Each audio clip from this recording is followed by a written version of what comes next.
Hello, everybody, and welcome back to another edition of the Hey, Are You Still There podcast. This is Mike Sorry. This is Mike and Beth. Man, you jumped all in there. I barely got out of my mouth. Well, I'm sorry. You just, you did the stuff without me, and didn't even tell me last time. So I feel like I've got to insert myself so people know I'm here. Listen, we're already late again this week because of you. I know. I've had a lot. I'm thinking about kicking you off the show, and we'll just bring you in every so often as a special guest as your schedule allows. Make that the poll question. Would people rather just hear from you on time or be late and have me come when I, sometime that week? Listen, I got a message today from a listener that was like, are y'all not doing a podcast this week? Oh. And I was like, yes, it's coming out later today. Well, today is Wednesday. It's supposed to be out Monday morning. I didn't know that people cared so much. I thought about just recording it without you. You left me sitting here all morning, too. You were like, I'm going to go have breakfast with a friend, and I'll be right back. And then 4 hours later, you roll back in here. I've had things to do. And I told you that I had the things to do, and you said that's fine. Anyway, we don't need to argue about that right now. So, I remember, too, we were talking about what we talked about. We have Mother's Day. I forgot You that. had Mother's Day. How was your Mother's Day, Beth? But Mother's Day was really nice. So the hardest thing, as we've talked about on here before with adult children, is having everybody together. So we were not able to have Maria here because I know this will shock everyone, but she had been on a trip and then she came back and she had to work. But I did get to see her late that night right before I went to bed.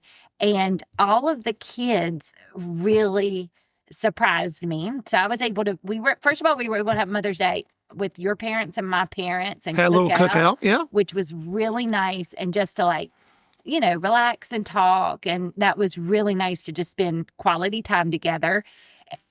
Jacob and Josh came, and Josh, I have these bird houses. So, in addition to all the things that I love plant-wise, now I have the bird obsession because that's what people our age do.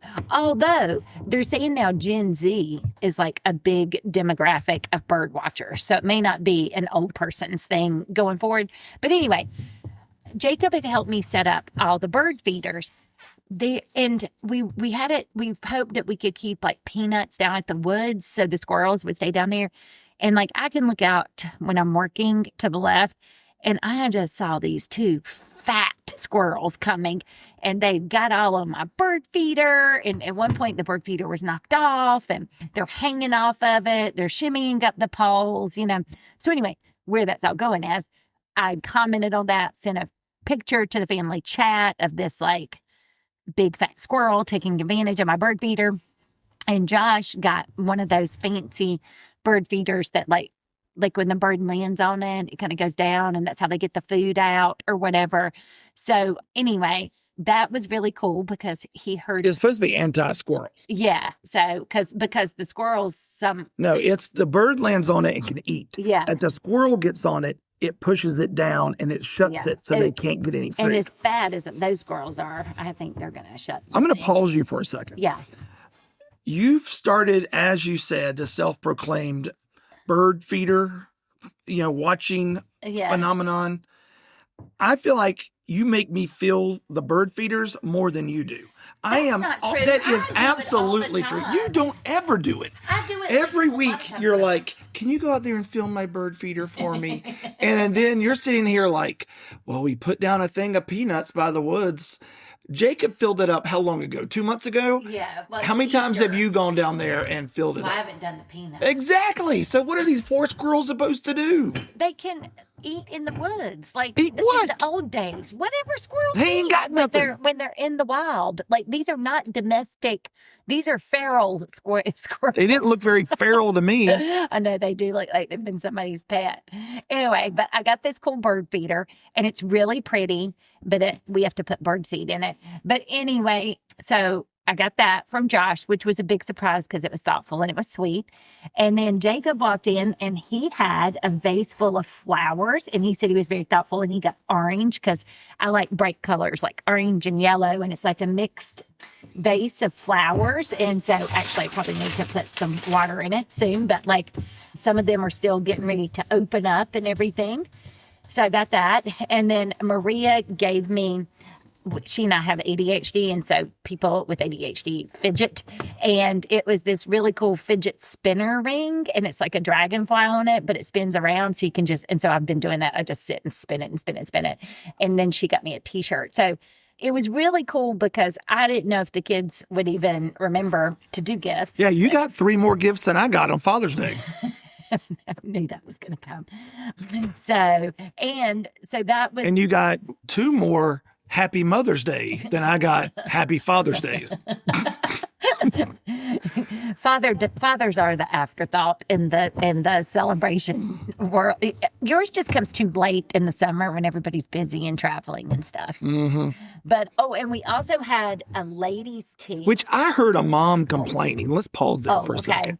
Don't let me forget to come back to the ladies' tea. Anyway, let's hear this mom complaining. You know, I'm real big on threads. Yeah, I'm kind of it's my new obsession with social media. You're kind of like a legend. I am kind of a legend. Yeah. I've had some pretty funny stuff. It's a great way for me to work out some like quick wit comedy. Uh-huh. Because the thing about threads is nobody gets angry.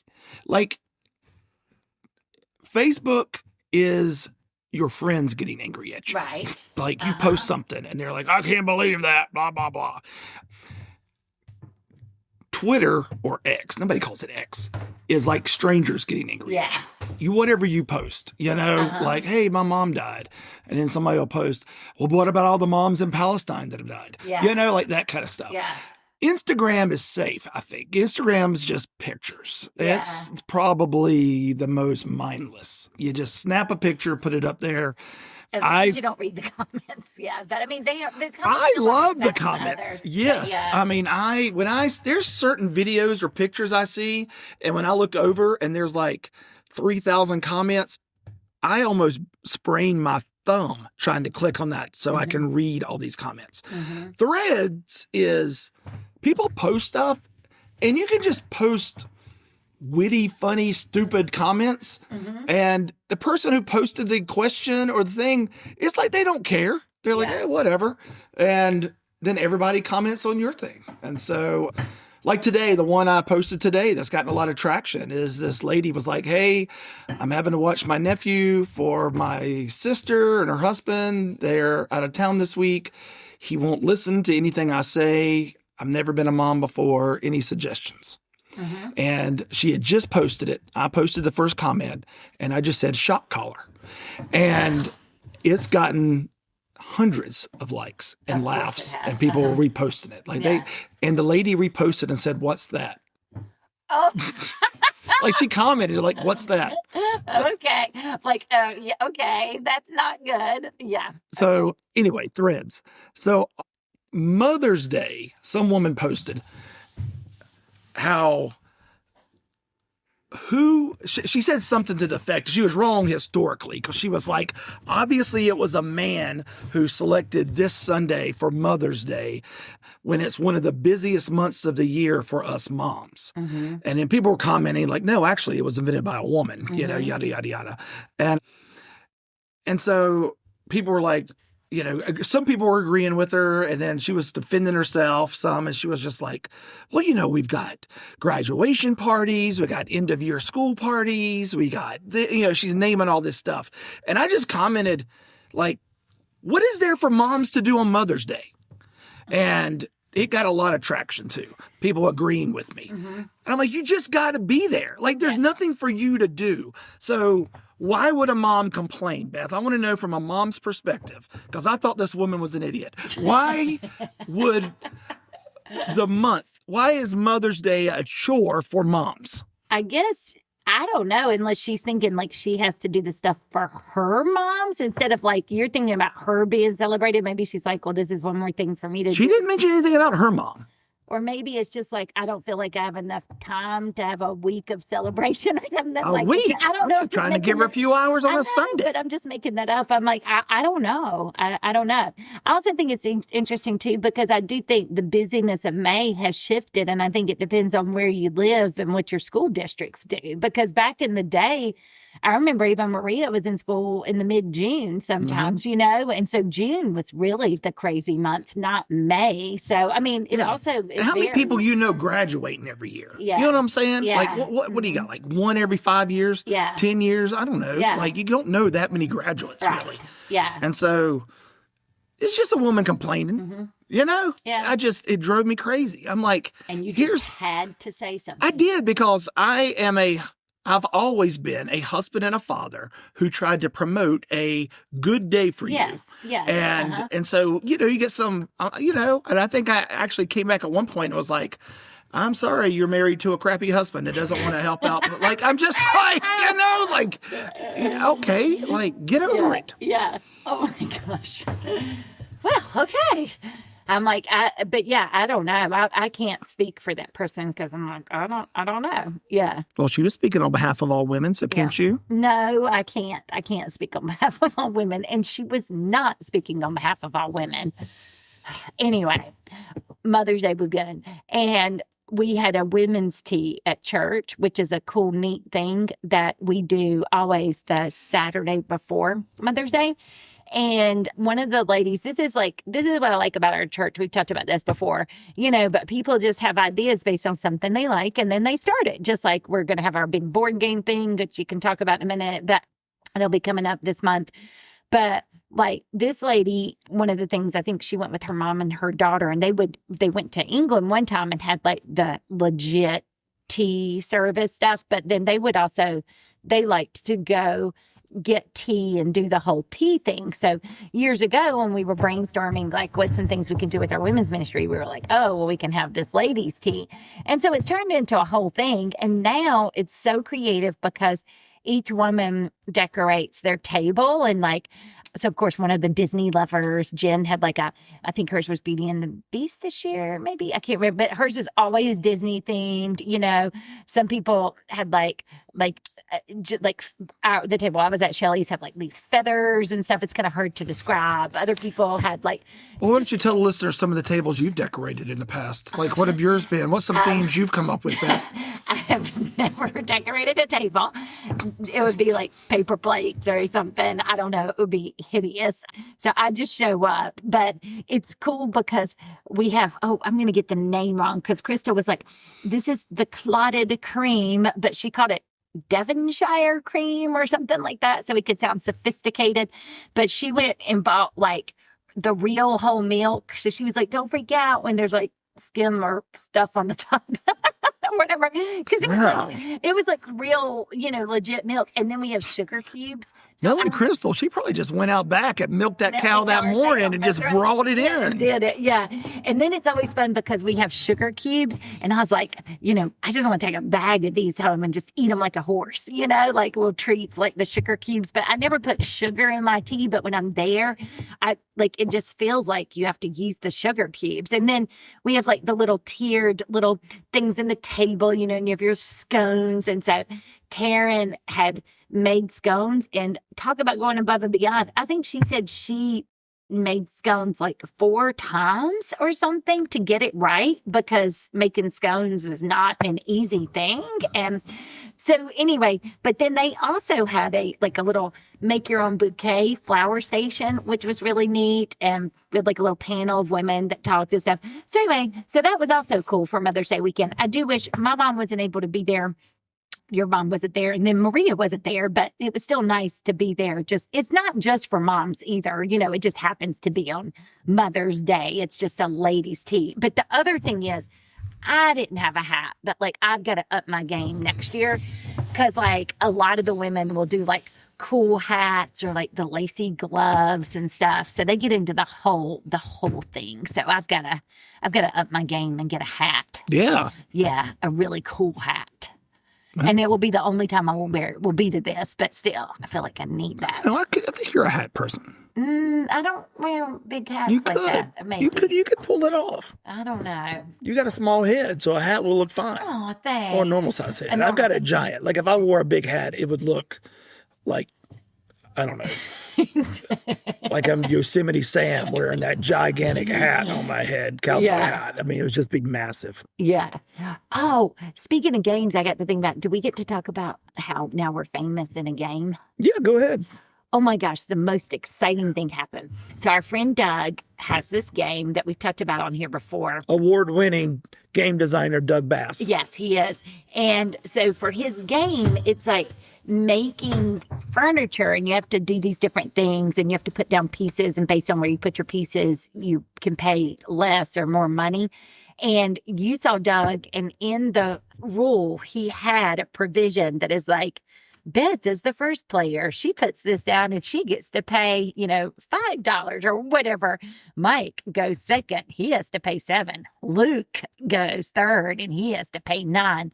Oh my gosh. I was so thrilled not only to be in the rule book, but that got the best spot. Like I got the first spot and then you and Luke were after me. That was like it. I'd had a really hard week at work, and then that happened, and I was like, oh my gosh, I'm on top of the world.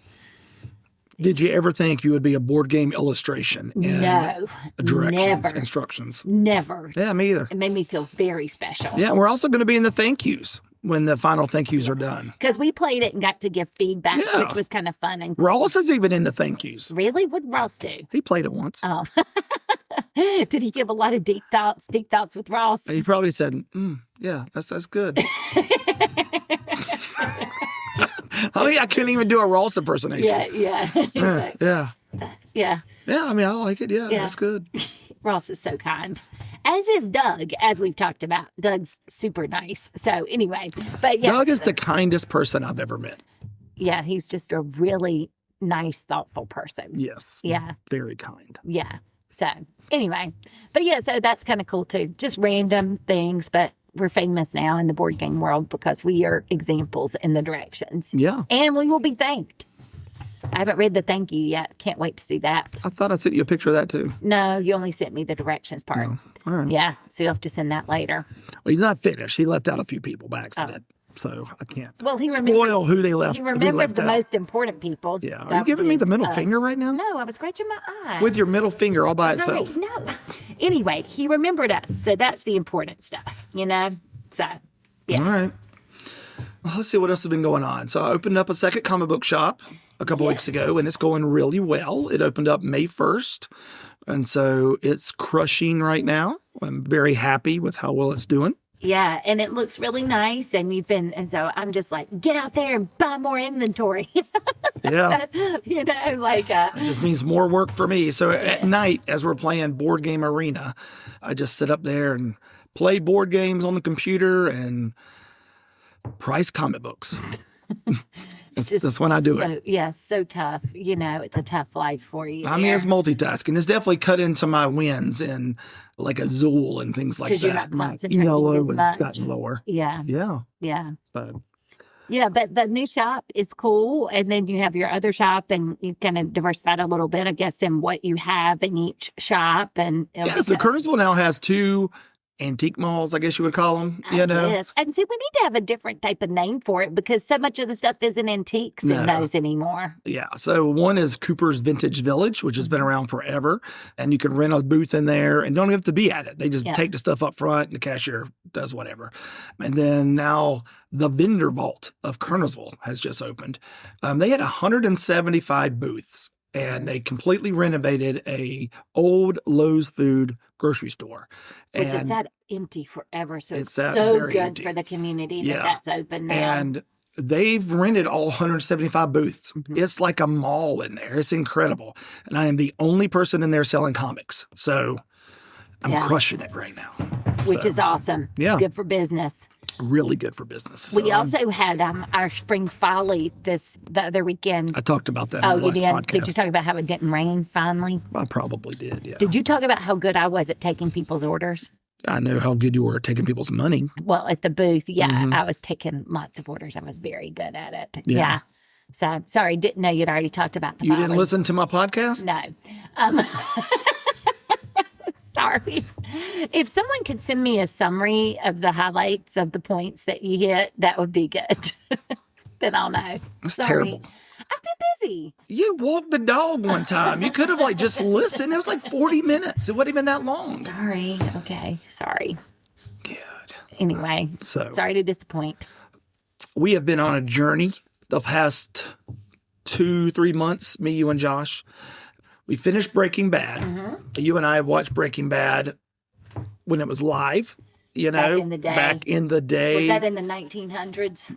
No, it wasn't. Was the 2000s? It ended, I want to say the finale was like 2012 or 2013. Oh, okay. Something like that. Yeah, I couldn't remember that. Yeah. And then shortly after that, Better Call Saul started, which is a prequel to Breaking Bad. And we tried to watch it once and didn't get into the first episode or something, right? Oh, I think we watched most of the first season, and it felt really slow compared to Breaking Bad. Uh-huh. They are two different shows. Breaking Bad is a edge of your seat, always action, like, oh my gosh, what's going to happen? Thriller, or how are they going to get out of it? Type. Yeah. And Better Call Saul is a slow burn. Yeah. It is a character-driven drama. Yeah. Some dark humor. Kind of thing. But so we finished Breaking Bad with Josh. He loved it and he wanted to. He's like, let's watch Better Call Saul. So there's actually more seasons of Better Call Saul than there are Breaking Bad. Mm-hmm. I think Breaking Bad though had 62 episodes and Better Call Saul has 63. But Better Call Saul is over 6 seasons, where the other one's Breaking Bad is 5 seasons. So we've just started the final season. Mm-hmm. Josh said he likes it better than Breaking Bad. And what are your thoughts on Better Call Saul now that we're watching it for the first time? I think so in Breaking Bad, I mean, Jesse is a character that I think is beloved by a lot of people and dear to people. But still, most of the people are pretty bad outside of I guess maybe Marie, who's married to Hank or something. I don't know. Hank's good. Well, I mean, Hank's good, but even Hank at the end makes some choices, based, I think, on his desire to capture the person and stuff. So I don't know. But I feel like Better Call Saul, what is so interesting about that show is that not all, but pretty much the main characters, all of them are not good people. They're not doing good things and they're skirting the system and stuff like that. But they do such a good job, I think, making them, sometimes they make you root for them, but also I think seeing, I guess, how they justify some of the choices that they make. And it's been interesting watching just the character growth. I even had you pause it last night and I was like, oh, well, let's comment on, what Saul just did here, the character growth we're seeing. So I've really enjoyed it too. I think it's just interesting kind of seeing just how those other characters got to where they were. And it does have some funny stuff, but it's got a lot of sad stuff too. Yeah. Yeah, for me, I don't know if I would say it's better right now than Breaking Bad. It's just different. They're just different shows. They're just different shows. But I would say it's gotten close to equal, as far as it's really good. I mean, it's, ready to see what's happening next kind of thing. So, yeah. The other thing we watched is we watched one show, but the jury's still out. What's the name of that show? The Bible one? Yeah. The Promised Land. Yeah, The Promised Land. It is The Chosen meets The Office. It's what people said. Yeah, I mean. And you can see, it's like mockumentary style. Because they interview the people and stuff. We've only seen one episode. So, when we watched it, you asked what we thought. And I was like, I've got a reserved judgment. I don't know. There's only 6 episodes. Yeah. So. Plus, sometimes you got to watch. I feel like the first episode, you're just kind of getting to know the people and the humor and all of that stuff. So. But it's a comedy. Yeah. Filmed like The Office, right, where you've got Moses and Aaron and Miriam and different people talking into the camera about things that are going on. Right. And it's Moses, leading the people to the Promised Land. Right. And so, they had little funny stuff like, how much longer? Like any day now. Oh, and we're halfway there. Right, he hadn't even got to the 10 Commandments yet. So, it's like 40 years away. Yeah. But I felt 2 things. I felt, number one, it was very biblically accurate. Well, that was the thing, because I was just going to comment too, because since we're still doing the Bible recap, that was really interesting to see how you can make parts of that funny, like the things about like his father-in-law coming in and talking to him and all that stuff. I mean, that was really interesting to me, is the accuracy and putting a spin on it to be funny. Yeah, it's very biblically accurate. Yeah. And I felt like it was very touching. Yeah. Like, it was funny. Like, it was sweet funny, cute, and kind of like, oh, okay. But there was moments that were like when his father-in-law was talking to him about being a leader and things like that. And just different things. You see, Miriam's reluctance to befriend her sister-in-law. Yeah. You know what I mean? Yeah. But at the end, wanting to do the right thing. And it's just stuff like that. Yeah. There's moments that I think it has potential. It's only 6 episodes. Supposedly it did really well. And so they're filming season 2 now. And so it may be a little longer. But it's just nice to have something, I think. So again, we talked about things that are original and how there aren't a lot of original shows, but I think doing this concept biblically based is an original concept. Yeah. So if you like The Chosen, I've also heard that Book of David. What is it? Is that the name of it? I think so. House of David. House of David. Yeah, I've heard it's great. Which I probably need to watch now because I am reading about David in the Bible recap. And so that's where I am. Because, I raved about The Chosen. You and the rest of the family didn't watch that with me, but I really enjoyed it. And I tend to not like a lot of Christian shows, which sounds terrible for, pastor's wife or whatever, but we've talked about before, usually the acting's terrible or they're way over the top or they're like emotionally manipulative, and stuff. But I feel like The Chosen, you had the emotion, but you felt like you got to know the people. And of course, they have to take liberty. Some of the disciples don't say anything hardly in the Bible. So, if they're going to have any lines in the show, you have to take some creative liberty. But it's been really interesting and sparked a lot of, I think, thoughts and questions. And so I started to try to watch House of David, but I think I only watched like 2 episodes and I just wasn't like pulled in immediately. But now, because I'm reading all of that, I'm thinking that might change. I mean, we have people in our church who said they think it's better than The Chosen. Yeah, so I definitely that needs to be on my list. Or, I don't know, are you going to watch it with me? Because I don't know if this is when I need to go. I don't know. I'll see how I feel after I finish watching The Promised Land. Okay. But to me, this is what I like. It's just like, you don't know.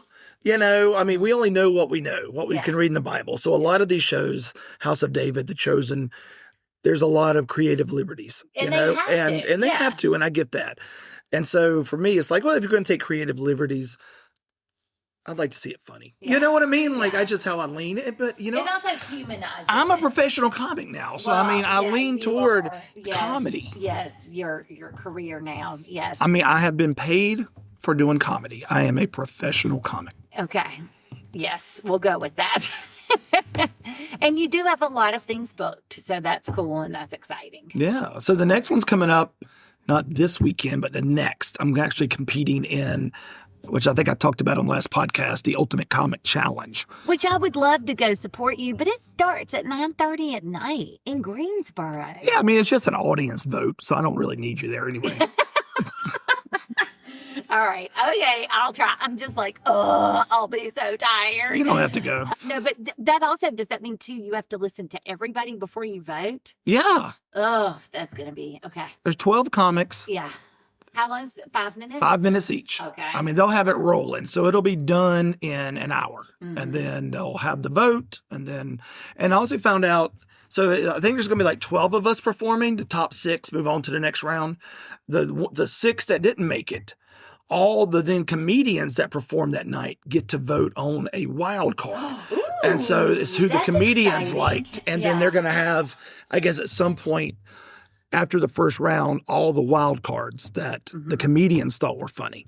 That's kind of cool. That's a neat concept. And I'm assuming they're doing this because there may have been comedians that maybe other comedians thought should have made it through, but the audience didn't. Because it's an audience vote. Yeah. You can stack it with if you're local, you stack it with your friends. Exactly. Which is what you should do. But I'm not trying to do that. You know, I'm not, and I said this last week, I'm not expecting to make it out of the first round. Well, because we talked about 9:30 at night in Greensboro is not your crowd. You need the 2:00 Sunday crowd. Yes. Which is what I'm going to have at Muddy Creek. Right. 2:00 on a Sunday. See, it's going to be perfect. That's what you need. That's going to be your target audience. I feel like that's your people. They're going to get you. I thought I had a routine, like a bit. Yeah. And so I ran through it yesterday and timed it.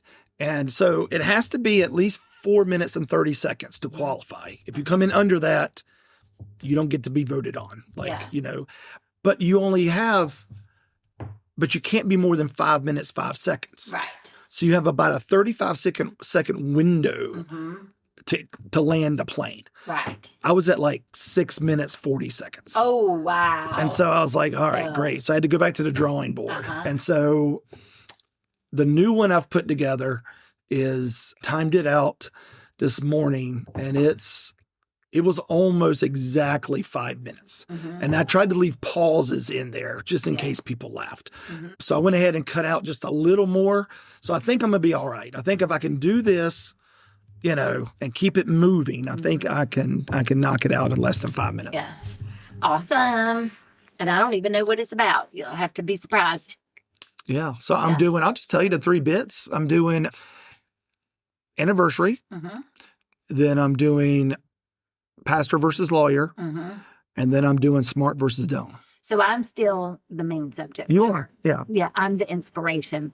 Yeah. I feel like Chicago wrote that song to me, Yeah, because I am the inspiration. Yeah, among other news too, not comedy, but random. So our son Jacob messaged us the other day, and somebody said this isn't how you say it, the pileated woodpecker. They're the ones that have the really bright red head. And Jacob said that mating pairs usually have a huge territory, so they'll live there, and they have a very distinct call. But Jacob said that they found... Does it go... No, it's not woodpecker. Anyway, he said that... that might have been the worst Woody Woodpecker impersonation in history. It was like, yes. I need to work on that. Yes, you do. But I don't do impersonations during my comedy. I was going to say, I you're going to try to do that. So I've done Ross and Woody Woodpecker today. Yes. Which is better? Which was better? What if I did Ross doing Woody Woodpecker? Okay. Anyway, so Jacob saw this woodpecker kind of stunned and injured on the side of the road. So he gets out because he studies birds, and gets the bird and gets it wrapped in a towel and contacts the people he used to work for about where he could take it, like a bird rescue center or something. And they give him some names. So Jacob's in Boone because that's where he's in college, and Banner Elk was like the nearest one, which is probably 30 minutes maybe. If that. Yeah, and gas is over $4 a gallon. He's a college student, and this is when he was in exams. But the other place was like in Charlotte. So he calls me and he's on the phone and he's like, I'm driving to Banner Elk, but then the people that are in Charlotte asked if I could drive the bird to Charlotte or something because they were like, they may not have the equipment they need. And I was like, no, you drive the bird to Banner Elk. I said the quickest way to solve that is to be like, you know what? Never mind. I'm just going to kill the bird. And then those people from Charlotte have been like, no, we'll come to you. It's like, it's so, but anyway, he got it to Banner Elk because we were like, then they could assess. Because I was like, also by the time if he drove that far, you don't know that it's going to live. I would want to get it checked out by somebody who knew what they were doing. So he said he dropped it off. And when he dropped it off, they were like, well, if this bird makes it, we'll call you and you can come and get it and release it at your house where you're living. And so we kept wondering, like, what's happening? And I guess, was it Monday? Monday, he said they called and he was going to get the bird. And so the bird lived and made a recovery.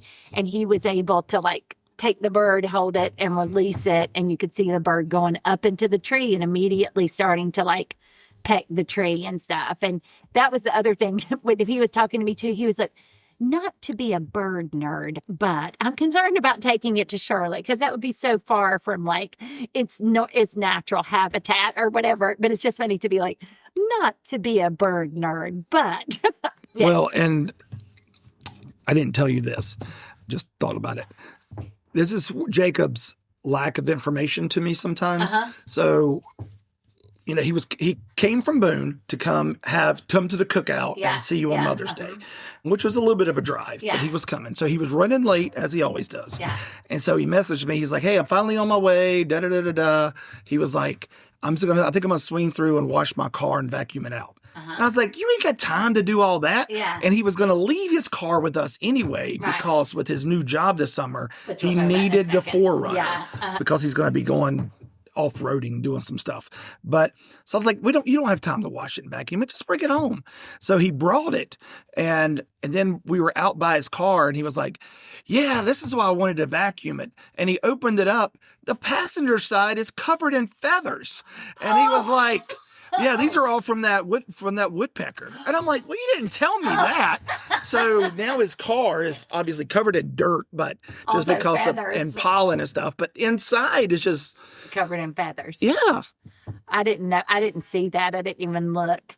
Yeah. And speaking of bird nerds, one cool thing for Jacob is, we talked at length and we even interviewed him last summer about his bird internship, but he was able to find a bird job. In these bird world, a lot of these jobs are seasonal, and he found a job. They wanted somebody in the Boone area and somebody in the Asheville area, and it's with the Audubon, this time the North Carolina Audubon. His other one was with South Carolina. So last summer, he got to study all these swamp birds. This summer, it's a warbler. I can't remember the name of the type that they're studying, but basically it's really interesting. They're trying to measure the impact that Hurricane Helene had this bird population. And Jacob said he thinks it's like, you've had like 2 years of tree regrowth and stuff like that. But he will be going out to all of these remote locations, listening for bird calls, looking for birds, doing all of these different things and recording that data and stuff. So it's pretty exciting because, that's a great internship that he had where he got to learn to tag birds, and then actually getting, even though it's a seasonal, it'll just be this summer, but getting a well-paid job that's 40 hours a week and having that in his field, that's really exciting. And I think he's pretty excited about it. So that's really And I'm cool. sure for us, it's pretty miraculous that Jacob would be able to find a job like that because there's so few of them anywhere. But then to find it in Boone where he lives. Yes, which was like amazing because they have, for the housing and stuff it's 12 months. You signed the lease. So his lease ends July 31st, which is when his job ends. So it was just like it all aligned. And I'm sure to them, it was miraculous. What was the odds that they were going to find an app student that had the experience Jacob has? Yeah. That knows everything about birds and is already staying this summer. That can work. It was just the planets aligned. Yeah. The total God thing for both. Yes. It was like, I'm sure they were like, "Oh my gosh, like, I can't believe we found this guy right here that can do this." Because he started this week, and I think he just got the job like 2 or 3 weeks. Mm-hmm. He didn't even have the job at Easter, did he? I don't think. No. Yes. It happened quick. Like, he really saw it, he applied. Yeah. Boom, interview, you're hired. I mean, it was, I'm sure they were just like, "We're never going to find this." And the person that has the job for Asheville has her master's. Mm-hmm. So, that was what we were talking about just for him, the experience he's getting, and how great that is. So that's pretty exciting. But so the bird nerd, rescued a bird, released a bird, and now will be studying other birds in our very and early on this podcast, you gave me the bird. Oh, okay. Anyway, and driving our very own Forerunner that we really hope doesn't break down in the middle of the wilderness. It's like me. It's seen better days. Well, it also, it's so old, like the gas gauge doesn't work, so you have to like fill it up and then reset and go by the mileage. And I mean, it's got some stuff happening. There's not a light that's not on that. It's so we truly are hoping it's like on its last legs that it'll make it. We'll see. I mean, it's got 280,000 miles. The last time I took it in to the mechanic, I think, to get it inspected, I was like, "Is it worth fixing any of this?" He's like, "Nah." Do you know what that's like? It's like It's me. like you. I was know. going to say, when you're like, is it worth fixing my shoulder? And they're like, if you were a newer model, Yeah. we would 100% do surgery. But because you are Or if you were a old- sports car. Yeah. But If there because was you're old and dried up and you're like a 2001 Forerunner, we are not, you just need to live with the pain and try to like just go as long as you can until your arm starts. That's what they told me. I have a torn tendon in my shoulder, and they were like, yeah, it's not worth getting fixed at your age. And then with your knees too, that last time too, they were like, yeah, just go play until you need a knee replacement or something. It's just like, they just. Well, yeah, he was like, your next surgery will be knee replacement. So you can determine how long it is till you have it. Yeah, you're just like. And I got cataracts. I mean, my eye doctor is like. You have the eyes of an 80-year-old man. That's literally what she said. Yeah. She's like, you've got old man eyes, like 80-year-old man eyes. Yeah. And I was like, yeah. And that cataracts, isn't that what I have? But isn't that inherited or something crazy? I don't know. So it's like, I'm fat, I'm bald, I can't get fixed anymore. Like my body, my eyes are just old, everything. This aging thing. There's a lot of miles on this car. That's what I tell people. Like, yeah. But I just think I find it disturbing when the doctors and people are just kind of like, yeah, we're not even going to invest on trying to like make this feel any better or fix any of it. Truly, it is like, because with this Forerunner, it was like, you know, you could fix the things, but it wouldn't be worth it. And I feel like that's what they're starting to say to us. And I've got that jotted down in my comedy notebook that I'm keeping. Is like, there's a joke in there, you know, about how old are you? Well, we're not going to repair CPAP machine, colonoscopy. We're not going to fix your shoulder old. Yeah, you know, exactly. Like, that kind of old, that kind of next level old. Yeah. So, anyway, yeah. Well, you're getting ready to head to Charlotte. Yeah, for a work thing and also seeing a friend tonight. Yeah, a friend from law school. Yeah, so we've been friends, of course, since law school for a very long time, but we try to get together, you know, routinely when we can. And so, do you realize this would have been your 25th anniversary out of law school? No, I didn't realize that. Oh, I didn't realize that. Yeah. I don't know why. I mean, you didn't realize we were married 28 years a couple weeks ago. I don't know why I knew you would think about it being 25. I carry these things around in my head. I'm barely, because sometimes 25 years out of law school is, I mean, you know, it used to be that 25-year reunions were a big thing. I know. I don't know why. Did your law school class not have a 25-year reunion? At Wake, they do like a reunion. I think they do it in October, but it's like when Wake does all the reunions. And so I don't think that the law school one ends up being very well attended. And so I don't know why. Y'all were too busy. I left it. Yeah, everybody's out billing hours, you know, working 90 hours a week or whatever. Speaking of lawyers, I need to show you, I won't mention their name. I don't even know if I could pronounce it. But there's you know how like on Facebook, it'll pop up like people you may know? Yeah. There's this guy that pops up. And I was like, who is this guy? Like he pops up all the time. Yeah. He looks ridiculous.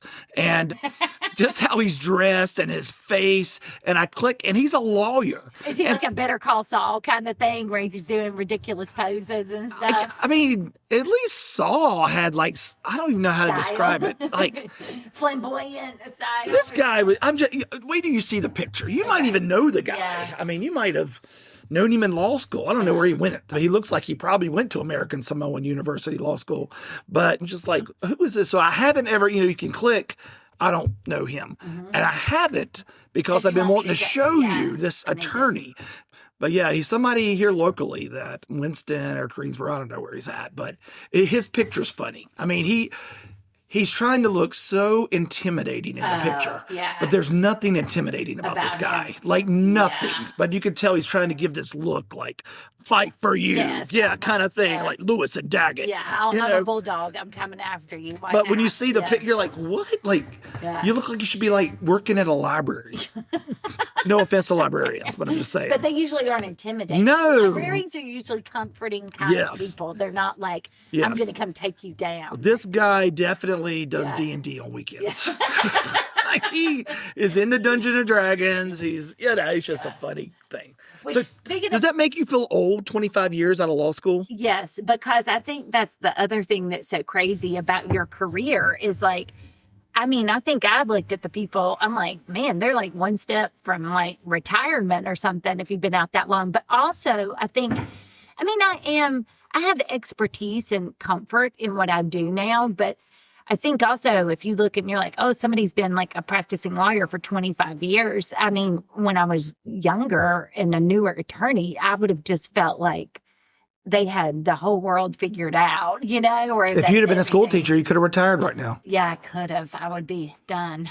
But anyway, I'm not. I don't know if and when I'll ever retire. So 25 years a lawyer, 20 years at the same place. Yeah, yeah. Wake Forest Baptist Atrium Advocate Hospital University. Like the way you throw all the names in. Yeah.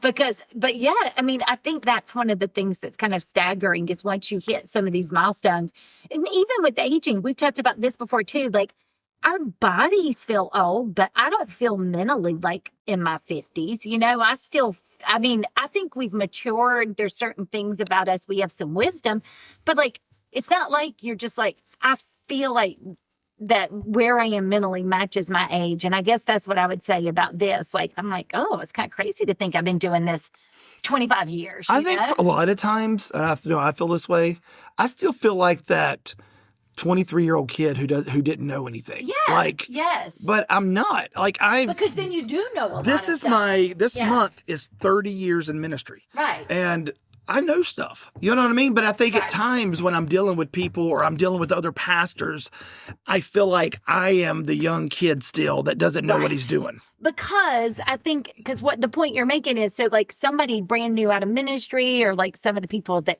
don't have as much experience that work at the church, or someone thinking about going into ministry, or a youth pastor, they would look at you and be like, oh, this wizened old man, you know, he has 30 years of ministry experience and life experience. And, you know, they would just look at you like, you know, everything. And but again, and you do know 10 million times more than you knew when you were 23, you know, when we were just starting out in youth ministry. I feel like I know 10 million more times than pastors who've been in it 30 years.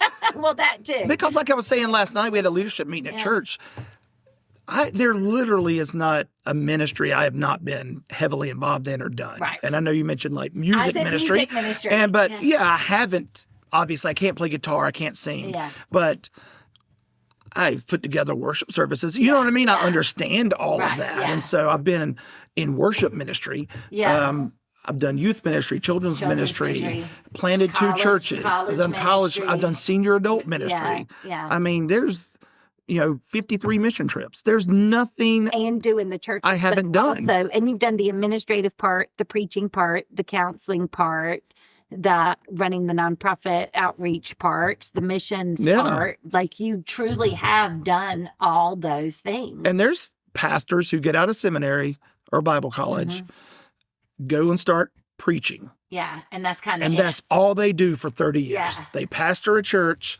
Yeah. And they just preach on Sundays. Yeah. And they've never done anything else. And God bless them. I mean, that's fine if that's what they want. But I feel like that just barely scratches the surface of what you could do. And I think the way you and I are wired, we like variety. We like the spice of life. We won't, I would go crazy if I had to pastor a church and that's all I could do. Like, there's got to be something else I can create or do or envision or something. But I think that's the other thing with both of us too. Like, we think kind of outside the box and we want that variety, and we get bored, and we both have vision.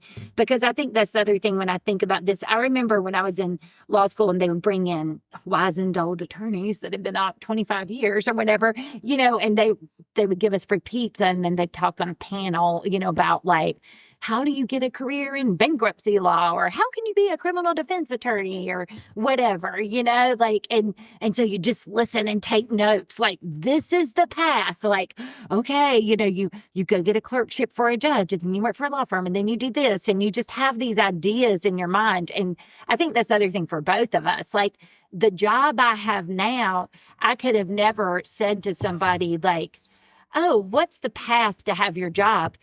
Because it didn't exist. Like, the job over time, as there have been needs and as I've learned new skills in my work, the position was created. Now other places and I'm talking about both as the lawyer who's advising on faculty type issues and employment issues in a medical school, as well as my associate dean role. There are lots of places now that have that, but I don't even know if those things really existed when I was in law school, and they definitely were so specialized. It wasn't something that I was like, that's what I want to do. And I would say the same thing for you, because when we were just in youth ministry, when you were 23, you were just like, I just care about youth and I feel called and this is what I want to do. But I don't think you'd have been like, oh, I'm going to be leading all these mission trips and I'm going to be, neither one of us at that point had even been on a mission trip. I didn't even know there was such a thing as a youth mission trip. Yeah, we didn't. And our pastor was like, I want you to take the youth on a mission trip. Yeah. I'm like, you can do that? Yeah, exactly. But yeah, I'd never been. Neither one of us did until we did that Tennessee mission trip or whatever that first year. And so you would have never been able to forecast and, be like, I'm going to be I will have gone on 53 mission trips, which means I would have spent over a year of my life on the mission field. There's no way you would have done that, because you'd have been like, how does this mission thing work? It's 53 mission trips in 28 years. Yeah. And some of them might have even been a little longer. So it's probably longer than a year on the mission field in total. Yeah, that you essentially spent. Yeah.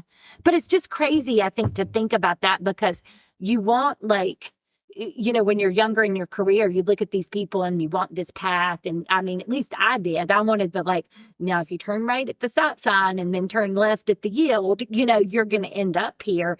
But it's not like that. And I feel like that too, even watching our kids, there are going to be jobs that don't exist right this minute, but will exist in 10 years, And so how do you prepare for those? And then I think there's people like us who just kind of create it, because there aren't many people that have anything like Project Read 3 that have the nonprofit with all the things, because every time you try to describe it to people, it works great. We just had a leadership team meeting last night and talked about how great everything's going at the church and the Hope Center and with our missions and outreach stuff. But it wasn't like there was a model for it. Yeah. Which is what I think when you look at somebody that has been in law practice for 25 years or that's been in ministry for 30 years, I think you think that they know the 10-step plan to make everything work and stuff. And that's just not the way anything works in life. And this is going to sound arrogant, but I don't think it is. You and your career and me and mine, I think, there's people in various careers, whatever career it may be, who they're the ones who plowed the ditch. You know what I mean? And then that allowed everyone else to kind of more easily follow behind. You know what I mean? And I think you and I are ditch diggers. Yeah. I think both in your career and what you've been able to create in the last 20 years in healthcare and health law and employment law, like you said, that wasn't what you're doing now didn't exist 20 years ago. But because even when we were creating my role in the associate dean, we couldn't find anyone else in the United States, like a medical school. We found a few that had a few lawyers that were in the dean's office, but they were usually people doing bioethics or something. It was not remotely what I'm doing. Yeah. And honest, I've never met a pastor like me. Yeah. That has done, as far as the way I'm wired and what we've been able to do. Right. And yeah. There's a million that are a lot more successful in every area, but the kind of jack of all trades, master of none, that is me when it comes to ministry. I've done it all. And maybe none of them I've done perfectly, obviously, and none of them I've blowing the doors out, but I've done everything. And I think for somebody that is wired that they don't want to just do one thing, I think if they can find my ditch, they can follow along and realize, it can be done, Well, you're a Renaissance man and I'm a Renaissance woman. And that's because I was just telling somebody the other day, I was talking about something. I was like, oh yeah, and you can do, it was some type of something with technology that I was experimenting with. And they were like, well, I didn't even know that was a thing. And I was like, I could only go 3 inches deep, because I was like, I'm interested in a lot of stuff. I know a little about a lot of stuff, but I don't know. I know a lot about a little, as opposed because and I think a lot of people even though I know it sounds crazy when we talk about how highly specialized part of my work is, it's still though, it's because I go look and I know a little. I go 3 inches deep and then I get bored and I'm ready to go to the next thing. So I'm not going to be super in depth. Like I think about our friend Jeremy, who I remember I kept telling him, like, you need to read Lord of the Rings. You need to read Lord of the Rings. You're going to love it. This is you. And he's like, I'm not really going to love it.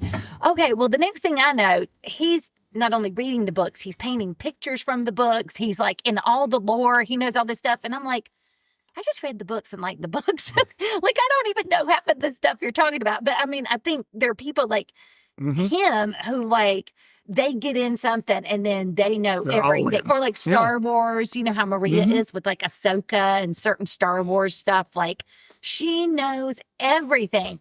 That is not me. I'm going to know a little bit. I can have a conversation with her and carry my own for a brief period of time on Star Wars, but then she's going to go too deep for me. But, you know, because I'm just not into that level on any of that. Yeah. But I think you're right. I think like people now could come if they wanted to do something like Read 3. Like I want to have a nonprofit that has these different pieces to it, or I want my church to look different. Like it would be easier. It probably wouldn't turn out exactly the same, but it's like you have a model. You kind of have a template now for it. Yeah, which is interesting, but we are very wired. We're wired really different in that way, I think, from a lot of people. Yeah. It's interesting we're together. And we hadn't killed each other. I know, with all of these, like, all that's going on in our heads. Yeah. That's why the podcast works. Yes. And whoever that one person is that wanted to know why we're late, I'm glad you cared and you noticed that we didn't have it up yet. Hopefully it's 12:30 on Wednesday. Hopefully it'll be up by 1:30. Yeah. And then, you know, that one fan can listen. They can. You'll have to look and see if we're doing any business in the podcast world at some point soon. You'll have to let me know. Oh, yeah. Have to hope. Well, it's good to have you back. Thanks. Before you head off on another trip. Yeah. I mean, I'm not going anywhere in case anybody's wondering. Just for the record, he's just saying that. Well, except I am going to Charlotte tonight. But anyway. You were gone last week from the podcast, and now you're getting ready to leave tonight for 3 or 4 days to Charlotte. And so, I won't see you again till Saturday. Oh, will you miss me? Yeah, of course. Do you know who misses me when I'm not here? Josh. Cam.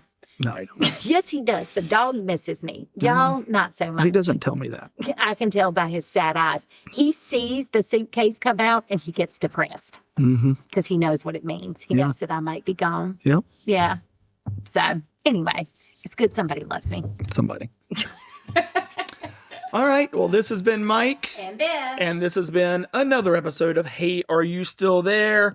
Check us out on all kinds of stuff. You can find us on social media, on Facebook. We have a Hey, Are You Still There page.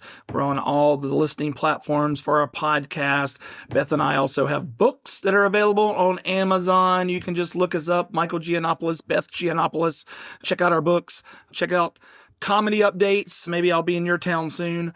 But anyway, a lot going on in our home, but, you know, the Hey, Are You Still There universe is always expanding. Yes. All right. Until next time, we'll see ya. Bye.